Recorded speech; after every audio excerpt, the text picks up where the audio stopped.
Hey, good morning, tubers. It's Sunday. I'm waiting on Amazon to deliver that carburetor for the Bolins with the blowing head gasket, but a day without Zombie Dave is like a day without sunshine, so figured I'd throw this one out at you. Hey, remember back at that 3.5 that I couldn't save because it had such bad compression, and I said, like, oh, I keep these clutch starters for other guys, you know, like if they have a problem with it squealing or winding up the rope and stuff. Get this thing to focus up here. Come on. Come on. So anyways, here's what it is. And you guys, this will save you a couple of bucks too. This thing was looking actually pretty nasty when I took it off. So I've cleaned it up and everything. But just to show you like the integral parts of what it is that you're trying to accomplish. Basically what the squeal will come from is that there's rust or dirt that's up inside of here. So I'm going to take this thing apart.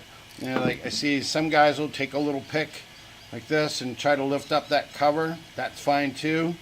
But you can also take a little, I just have this, my bit driver with nothing on it, and push it straight up.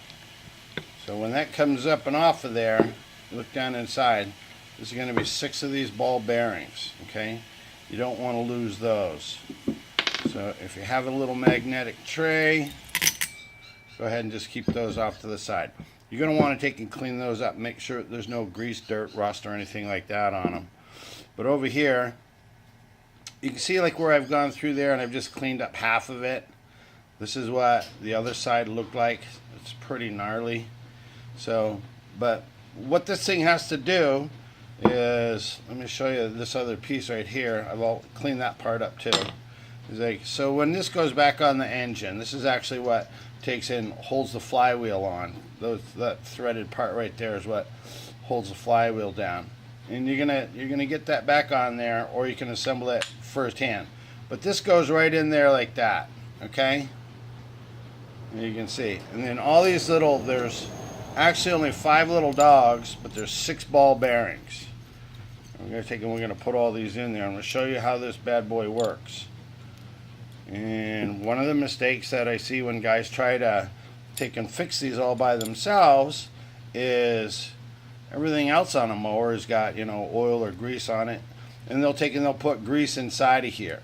Don't do that, because then what happens is like it makes it so that these balls can't roll around, which is what they're intended to do. So like over here, you see the surface is all nice and clean. So what happens is when you take and you pull on the rope, these go, and it'll like right here, it's catching that little ball bearing right there against the side, and of course this side is what's actually attached to the flywheel, to the crankshaft, to the motor, and that's what gives it the spin. Once it starts running, this piece will go and start running around all by itself, yet this top piece will just stay up in with the starter. So what happens is centrifugal force takes and forces all these little ball bearings to the outside. They'll stay to the outside while it's running. If it's all jammed up and dirty and nasty in there, and those ball bearings can't get out of the way, what happens is, like, God forbid your motor's going to start, but this is the part that's stuck up inside the starter is now going to turn with the engine. And so it'll go all the way past, it'll grab the rope, it'll start winding up the rope in the opposite direction, and then it'll just sucks the handle right up inside there. So if you're lucky, it'll break the rope. You know, hopefully that you're not going to end up breaking that plastic piece off that's up inside the shroud, which would be that. You don't want to break that off in there. So in Briggs Stratton's wisdom and everything, it's got this little dust cover on there. Goes like that, okay? Fits pretty tight all the way around, and then there's the screen that goes around the outside of it, and then that helps to hold it, keeps debris and stuff from going out of there. But up underneath of here is this little felt pad, Okay, I'll take this off again.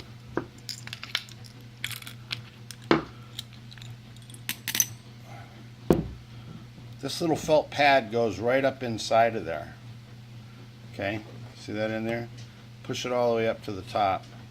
Now, you can take some of your little, because I know everybody uses this stuff. I'm not being paid for them, but I really like this stuff. It's Marvel Mystery Oil. And I keep it in a little squirt tube for various different things. You can take a few drops of this and put it right down inside that hole. It'll keep that felt washer moist with oil, and then it'll help this part here from getting all clogged up, which is usually what starts the squealing to begin with. So you can take a little piece of paper towel or gauze or whatever, put some brake cleaner on there, and just tuck it up inside here, spin it around, clean it up as good as you can, okay? Parts cleaner usually do a pretty good job. And then you also want to clean the other surface, which is the crankshaft that's going to be sticking up, you know, that this actually fits on.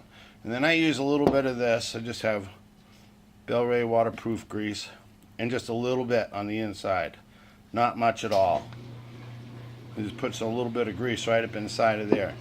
What you don't want to do is put in so much, because now you're out there working and it's hot and the engine's hot and everything. That grease starts breaking down and it'll start coming down in here, and then when you put the motor away, that grease coagulates again, and then now the ball bearings are all stuck. So make sure that your surfaces are all clean, the ball bearings are clean, this is all good to go. That goes on top. You've oiled that pad for future maintenance, and just stick it back on top of the motor. And it's pretty much just that easy, that straightforward. So I hope that kind of helps you guys a little bit. And yeah, this one's pretty good. Anyways, yeah, hopefully perhaps later on we're going to get that carburetor to come in from what do you call it, Amazon. The mail guy does come in on Sunday here, so hold on one second while here's my handy dandy camera holder here. It's actually a fishing pole holder. Isn't that funny? There's my clamp. Quick peek, just so you know. This is the Bollins now. Just waiting on that carb to come out to show up and put that on there. We will show it running here in a little bit. I found the sticker, actually. Terry, the guy that traded in this mower, but I mean, it sure looks a lot different than the last time when you guys saw it. That's just the old carb on here, but everything's all been painted up, looking pretty spiffy, pretty shiny. So, and then this is what I use. I put this stuff on there just because it says that it'll stand up to like 500 degrees temperature, and that is on an engine and stuff. So yeah, it's looking pretty sharp. Hopefully Amazon shows up. We're going to take and get this thing running, and then that'll close out the series on this Bollins that had the blown head gasket. So alright, we'll catch you guys a little bit later on. We're out.